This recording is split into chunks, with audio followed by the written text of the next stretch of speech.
નમસ્કાર, હું છું પ્રિયા અને તમે જોઈ રહ્યા છો જનતા કી જાણકારી ન્યૂઝ। નજર કરીએ આજના સમાચાર ઉપર। માળિયાહાટીના તાલુકાના ચોરવાડ ગામ પાસે ડામર રોડનું ખાતમુહૂર્ત।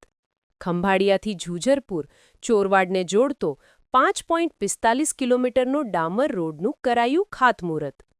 આ તકે ધારાસભ્ય શ્રી ભગવાનજીભાઈ કરગાંઠિયાએ શ્રીફળ વધારી પૂજન કરી રોડનું ખાતમુહૂર્ત કર્યું।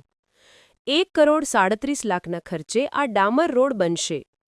આ પ્રસંગે રાજાભાઈ પટાટ, રણજીતસિંહભાઈ યાદવ તથા ખંભાળિયાના સરપંચ શ્રી હીરાભાઈ તથા ઝુંઝરપુરના સરપંચ તથા ગામના યુવાનો, વડીલો સહિતના આગેવાનો ઉપસ્થિત રહ્યા હતા અને આ પ્રસંગમાં પધારેલા સૌ આગેવાનો અને નગરજનો ધારાસભ્ય શ્રી ભગવાનજીભાઈ કરગાંઠિયાને શબ્દોથી સ્વાગત કરાયું હતું।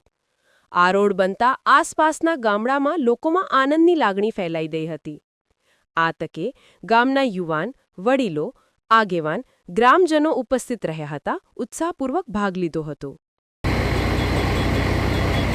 જૂનાગઢ જિલ્લાના માળિયા તાલુકામાં આવેલ ચોરવાડ ઝુંઝરપુર ખંભાળિયા રોડ, જેની કિલોમીટર NH છે 00થી 5,380 અંદાજે આ કામ છે 1,37 છે, જે આજે શરૂ કરવામાં આવેલ છે।